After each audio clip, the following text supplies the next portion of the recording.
Olá, pessoal. Então, seguindo a parte da mineração, vimos na primeira parte a questão de que a tributação no Brasil é baixíssima, né?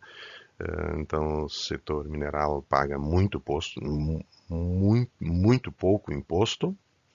Agora vamos seguir um pouco para fazer uma análise no que isso implica e temos também mais o caso internacional de Yanacocha e algumas considerações a mais. Pagamos um primeiro link que eu gostaria de fazer, que também já comentamos na aula inaugural, né, aquela questão de pagamos muito imposto, né, a carga tributária mais alta do mundo do Brasil. Então, até que ponto isso é verdade? Né? Eh, e, e se então, usando o pagamos muito imposto aplicado para a mineradora, já vimos que a mineradora, essa premissa é falsa, né? Essa afirmação, pagamos muito imposto, é falsa quando dita pelas mineradoras, por uma empresa mineradora ou por, né, setor da mineração. Mas a outra questão é o reflexo que isso tem na carga tributária e na prestação de serviços públicos. Tá? Como é que o Brasil consegue se desenvolver? Né? O mote principal da mineração dizia: a mineração gera desenvolvimento, tem minério, está desenvolvido. Né? Então vamos ver como funciona esse não pagamento de impostos, né? E como ele interfere no PIB, no Produto Interno Bruto, na carga tributária e na prestação de serviços públicos e desenvolvimento. Primeira questão a considerar: carga tributária brasileira, já vimos, devem ter visto nas outras também, né? Não é a mais alta do mundo, o Brasil está aqui em 32%, né? E os países ricos têm carga tributária mais alta. Muito bem. Tá? Como aumentar o PIB? Né? O que nós temos que considerar? Se eu tenho uma carga tributária, né, de 32% sobre o PIB, né, se eu aumentar o PIB, né, eu faço 30% vezes 100 ou vezes 1000, aumenta, né, a minha arrecadação de impostos. O estudo de caso da mineração que comentamos, né, da Vale do Rio do Doce, da exportação do ferro, né, ou como diminuir o PIB. Como essa venda fake da Vale do ferro, vendendo de forma fake o ferro para a Suíça, como ela diminui o PIB do Brasil, né? Ou o que se deveria fazer para aumentar o PIB? No caso da venda do ferro, nós estamos diminuindo o PIB brasileiro e aumentando o PIB na Suíça. Vamos usar essa tabelinha de exemplo aqui, né? Vejam que o fato da Vale sonegar fazer venda fake, a carga tributária não muda. Né? O que muda é o PIB. Né?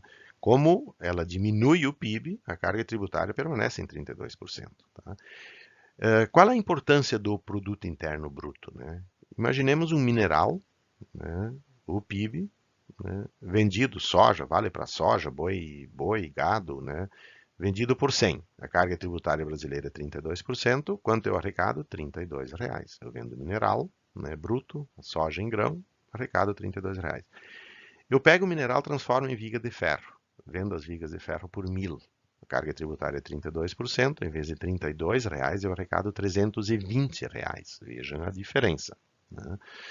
Agora, se eu transformar em aço, né, misturar com nióbio, etc., eu vendo por 10.000, 32%, eu arrecado 3.200. Vejam a diferença do governo brasileiro com R$ 32 em caixa ou com 3.200 em caixa para construir estradas ou prestar serviços públicos, educação, saúde.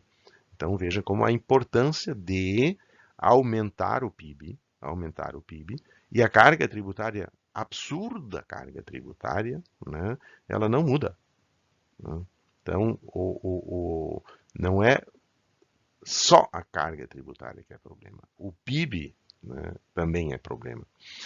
Então, as extrações de minerais, elas devem ser no sentido de aumentar o PIB e não de diminuir o PIB. A Lei Candira, não tributação da exportação de soja, da exportação de ferro, né? O efeito que isso tem tanto na arrecadação como no PIB. Eu não tributo a soja, não tributo o ferro, eu exporto ele de forma bruta, eu arrecado 32, né? Com essa carga tributária. Agora, se eu olhar específico sobre a Lei Candir, eu nem 32% arrecado, eu não arrecado nada. Por quê? Porque no caso, isso aqui é a carga tributária média do Brasil, né? No caso do mineral, né, da soja, exporta sem pagamento de imposto e ainda mantém os créditos. Ou seja, além de não pagar nada, ainda pega o dinheiro pago pelos outros. E usa toda a estrutura de estrada de ferro, estrada asfaltada para o caminhão, para portos, fiscalização, etc, etc. Né? Então veja como isso repercute, né, nesse conjunto, como essas coisas são interligadas. A arrecadação por habitante no Brasil, né, 2.800, comparado, por exemplo, com o Reino Unido, vocês já viram isso em outras aulas, inclusive na aula inaugural, 13 mil, né? 4 vezes mais. Né? Por que a arrecadação é tão baixa no Brasil? Porque temos leis que, como a Lei Candir, não tributamos a exportação, né? E porque temos, né, um PIB, um PIB baixo, baixo por atividades como a venda fake de ferro para a Suíça. Se nós alterássemos o código, fizéssemos a lei ordinária e dissesse essa venda fake para a Suíça não pode ocorrer, aumentaria o PIB. Aumentaria o PIB, aumentaria a arrecadação. Então vejam como isso se entrelaça dessa forma.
Acessar.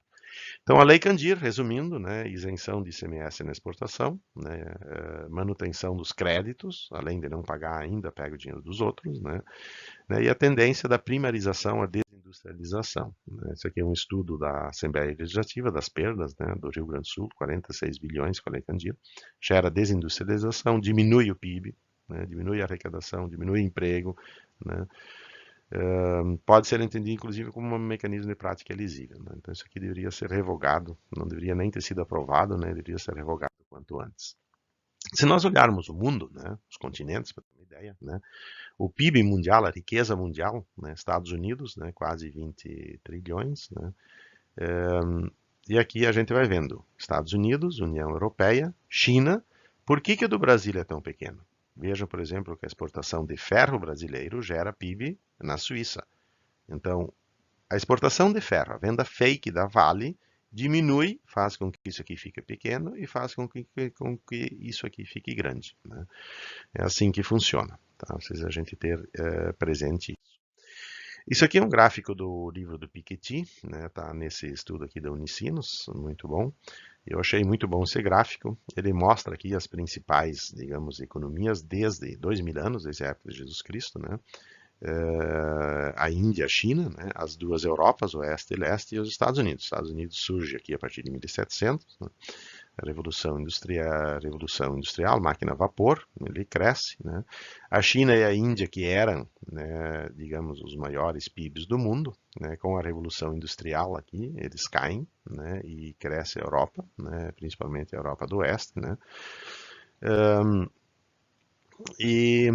E, como essa Europa, né, que hoje é o, digamos, o império do mundo, né, os Estados Unidos, a Europa, né, os países ricos, como eles estão caindo e a China e a Índia vêm crescendo. Então, essa é a maior disputa que hoje, né, existe. Então, a carga tributária brasileira, já vimos, né, ela é média, 32%, mas o problema é o PIB, né, arrecadamos pouco, né, como fazemos para aumentar o PIB? Essa é a grande questão, né? Numa reforma tributária, né, nós podemos seguir diferentes caminhos, né? Nós podemos seguir uma reforma tributária, ser que nem o México, que nem a África, ou ser que nem a Suécia, que nem a Alemanha, né? Então, isso, uma reforma tributária, ela vai, né, definir o futuro do país e do pacto social, né? Então, um sistema tributário mais justo, alinhado com a experiência internacional, preservação do Estado, equilíbrio federativo, né? Aqui, nesse link aqui, vocês podem encontrar, inclusive, tributação de super ricos, né? Uma boa proposta da reforma tributária, né? Chamada reforma tributária necessária ou reforma tributária solidária, tá? Reforma tributária, ela deve gerar crescimento, né? Gerar crescimento e desenvolvimento, né? Combater a concentração de renda, né? A desigualdade social, né? Ela representa uma restrição à eficiência, né? E nós temos vários estudos, né? Comentei isso na aula inaugural, não preciso repetir aqui, né? Quem quiser, né, rever essa questão, é só rever a aula inaugural, está gravada, né? A questão no Brasil, né, um dos campeões de desigualdade no mundo, né, caracterizado pela injustiça fiscal, uma recomendação de um livro, fácil leitura, 50 e poucas páginas, né, muito, digamos, didático e, e bom de ser lido, tá? Dá para comprar pelo correio, quem quiser, né? Só para comentar, o Eduardo Moreira, ele é ex-banqueiro e agora ele se dedica a explicar para as pessoas, né, como o sistema financeiro causa prejuízos e maldades, né, numa sociedade. Aqui a experiência internacional do Peru, né, o caso Yanacocha, né, uma mineradora, a principal, maior mineradora do Peru, né, em 2013, quando tinha o boom, né, depois da crise de 2008, né, países e sociedades procurando ouro, né, não ficar com, né, ficar com a riqueza material, né, o boom, né, de demanda e preço, né, no auge da demanda e produção, né, ela declarou prejuízo. Declarou prejuízo por quê? Para não pagar imposto, né? Então, como é que tu declara prejuízo? Bom, faz venda fake, infla os custos, etc, né? Então, esse é um caso, né? Tá, o livro está em PDF, quem quiser pode baixar ele, né? É pequenininho, de fácil leitura também, um exemplo internacional, como a mineração, né, causa subdesenvolvimento onde ela é efetuada, tá? Temos diagnóstico da OCDE, né, normas, ou seja, o mundo sabe que funciona dessa maneira, né? Nós temos a OCDE, né, ela tem sabe que tem normas deficientes que geram erosão da base tributária, tem a iniciativa BEPS, né, justamente para combater essa erosão da base tributária e transferência de lucros, né? Então o ferro e o lucro que deveria ser do Brasil, ele vai e acaba na Suíça, né? E não fica no Brasil, né? Rendimentos gerados por atividades transnacionais não são tributados, são subtributados, né? Que é o caso do Brasil, bem evidente. No contexto internacional, né, qual é o elemento central dessa arquitetura, né? Os paraísos fiscais, né, eu chamo de fisco-criminais, no caso da venda fake do ferro brasileiro, né, a Suíça, que joga esse papel, né? Então, esses paraísos fisco-criminais, esses países paraísos fisco-criminais jogam esse papel central na arquitetura econômica, né, que são a engrenagem que permite, né, esse não pagamento de impostos no Brasil, né? Além do Brasil já não aprovar lei para não cobrar imposto, né, sobre os produtos primários, né? Ainda temos, né, esses paraísos fisco-criminais que viabilizam essa estrutura para que as mineradoras também não paguem, né, sobre os lucros e sobre os outros impostos que ainda teriam que pagar, como no caso do Peru, no caso Yanacocha, declarando prejuízos, né, as grandes corporações, né.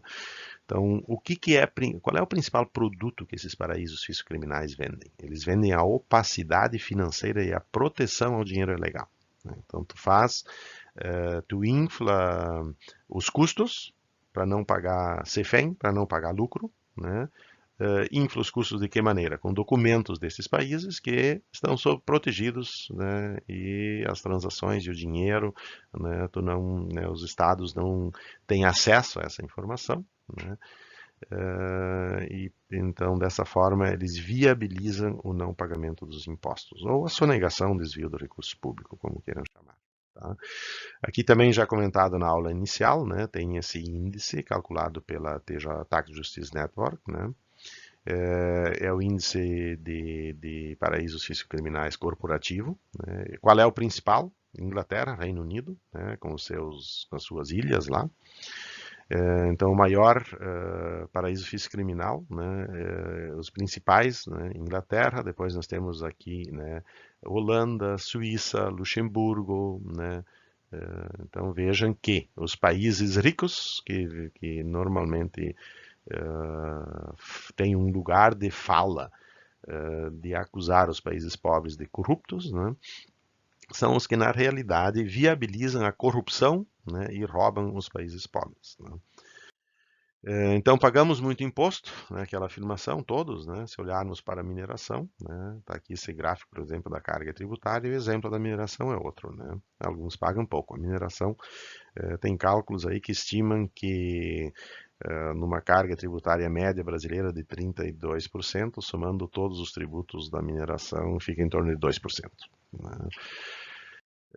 Então, experiências de mineração geraram riqueza, né? Ouro das Minas Gerais, 200, 300 anos. O que sobrou em Minas Gerais? Pois um estado igual aos demais, maior devedor, está entre os maiores devedores entre os estados brasileiros de maior dívida, né? Cinturões de pobreza, miséria, favelas, né? Igual aos demais estados. Ou seja, não, né? Experiência do ouro Minas não gerou riqueza para Minas, né? Nem para o Brasil, a extração de ferro, Minas, Pará, né, em Pará, né, temos os cinturões periféricos de pobreza nas cidades, né, onde está ocorrendo a extração do minério, a geração de emprego, os empregos poucos, né, e de valores salariais muito baixos. Isso se repete no petróleo do Oriente Médio, na África, que fornece minerais, né, no Peru, do ouro, né. No caso do estudo de exportação de ferro brasileiro, né, o ferro gera riqueza? Sim, gera riqueza. Só que aonde? Né, o resultado positivo é na Suíça, né, não no Brasil. Agora no Rio Grande do Sul, então aqui para ir encerrando, né, no Rio Grande do Sul tem uma frente de mineração, né, projetos de mega mineração no Rio Grande do Sul. Né, tem um especificamente aqui do lado de Porto Alegre, Mina Guaíba, né, se né, experiências de mineração no Rio Grande do Sul, tem só para tomar conhecimento, quem quiser olhar um pouco mais, aqui tem um link, tá, sobre esse projeto de mega mineração aqui perto de Porto Alegre. Aqui está Porto Alegre, né, o delta do Jacaí, né, e a Mina Guaíba, né, pegando aqui Eldorado do Sul está aqui do outro lado, né, que inicia, Eldorado do Sul está aqui, e um pouco para cá, né, tá a Mina Guaíba. Nesse lado aqui, nessa esquerda aqui, dá para ver melhor, né? Aqui, né? Então, risco de contaminação, risco ambiental, carvão, um mineral que está sendo proibido de uso e de extração na Europa, Espanha, Alemanha, né? E aqui se faz um projeto de mega mineração para um carvão, né, de qualidade, né, média, né? E aqui em termos de pagamento de tributos, né? Declarações de pessoa jurídica 2013, dados abertos da Receita Federal, tá? Então, a mineração paga só imposto de renda e contribuição sobre lucro, né? O resto não paga nada. Sobre esse imposto de renda, por uma receita líquida de 1,5 bilhão, uma receita líquida de 1,5 bilhão, lucro operacional bruto de 378 milhões, né? De 26% da receita líquida, lucro bruto, né? Daí, contabiliza a despesa, né? Lucro operacional negativo, ó, prejuízo. Prejuízo para quê? Para não pagar imposto, né? Então, lucro líquido do período negativo, né? Então é um exemplo de quanto o projeto Mina Guaíba, né, repetindo, por exemplo, esse padrão, quanto ele vai recolher de impostos, né, trazendo toda a contaminação, todo o uso das estradas, o Estado tem que pegar dinheiro do pagamento dos demais impostos para manter as estradas, são milhares de caminhões, né, que vão transitar diariamente e tem que fazer infra de luz, fornecer água, etc, etc, etc. Então, experiência de mineração, quem quiser, teve uma audiência pública aqui, eu participei dessa audiência casualmente, fiz uma apresentação, né? Na audiência pública, eles revelaram esse protocolo de intenções assinado pelo Estado do Rio Grande do Sul. Em resumo, no protocolo de intenções, o Estado do Rio Grande do Sul diz: vocês não precisam pagar nada de coisa alguma e podem manter o crédito de tudo. Esse é o resumo, quem quiser, né, pode ler o protocolo, né, essa é a lei, né, de 2017, que cria a política estadual do carvão. Tem, né, um comitê de combate à mega mineração no Rio Grande do Sul, né, tem um site, RS em Risco, está aqui o link para quem quiser se interessar e dar uma estudada. Tá? Então, a mineração brasileira, ela gera riqueza para quem? Tributos para quem? Ela é bom para quem? Já vimos que para a Suíça é muito bom. Né? É necessário para quem? Né? Então, lembrando, né, os impostos são uma espécie de mensalidade no clube. Né?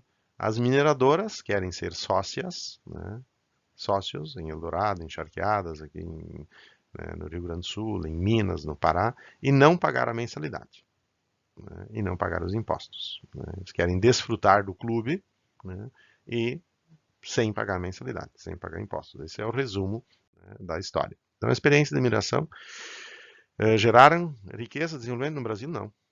Faz 400 anos que se extrai, 500 anos que se extrai recursos daqui, né, e desenvolvimento, né, continuamos igual. Se for para explorar minério, que seja para gerar riqueza no Brasil, senão deixa começar, deixa ali. Faz que nem a Suíça, deixa lá aquelas lindas montanhas, lagos e tal, sem explorar, sem extrair 1 quilo de minério. Por que não extrai minério lá na Suíça, nas montanhas da Suíça? Por que tem que ser no Brasil? Né?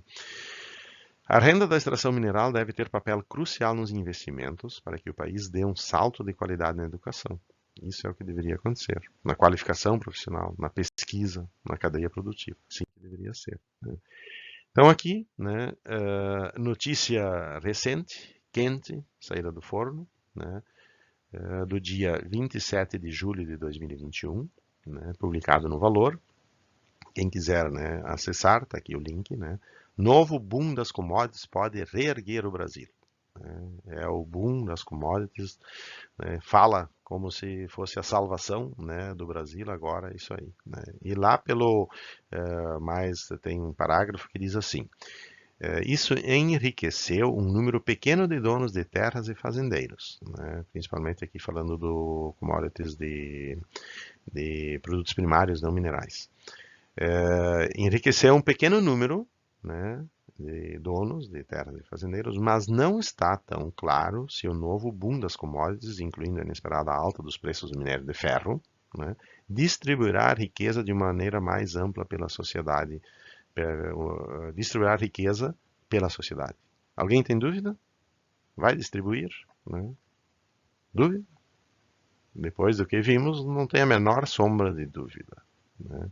Vai distribuir riqueza entre a sociedade? Óbvio que não. Claro que não. Né? Eu escrevi esse artigo que tem ali a mineração, artigo base dessa apresentação, a mineração que empobrece o Brasil. Esse artigo ele foi publicado no site do Instituto de Justiça Fiscal, em outros locais, né, reproduziram, gostaram, né, e reproduziram esse artigo. E eu mandei esse artigo, né, a mineração que empobrece o Brasil, para o blog do CIAT, do Centro Interamericano de Administrações Tributárias, que tem sua sede no Panamá. Eles publicaram um artigo mais ou menos nessa linha do boom das commodities brasileiras sobre o Peru, dizendo que a mineração é um ponto brilhante na economia peruana. Falando assim, maravilhas da mineração para o Peru. Né? E o Peru, que nem o Brasil, faz 500 anos que produz ouro e minerais e pobre e paupérrimo, né? Pior que o Brasil. Bom, Esse artigo, daí, como eles publicaram esse falando maravilhas do Peru, eu mandei o meu falando que a mineração empobrece o Brasil. Adivinha? Né? Não publicaram. Se negaram a publicar, dizendo que não passou na revisão do Conselho de Redação. Tá? Então, a experiência do passado nos indica o caminho para o futuro. Né? A experiência do ouro das Minas Gerais é um exemplo a ser evitado. Não precisamos continuar fazendo dessa maneira, porque só nos gerou, né, poluição, buracos e pobreza. Né? A experiência de extração de ferro também é um exemplo a ser evitado. Né? Idem, né, no Pará, em Minas. Né? Experiência de extração de ouro no Peru, né, em Anacocha também, né, tá aí. Não pode, tem que ser evitado, não pode ser assim. Tá? Ou seja, se agirmos da mesma maneira como agimos no passado, os resultados hoje tendem a ser os mesmos de ontem. Então, pessoal, era isso. Muito obrigado, né, e bons estudos.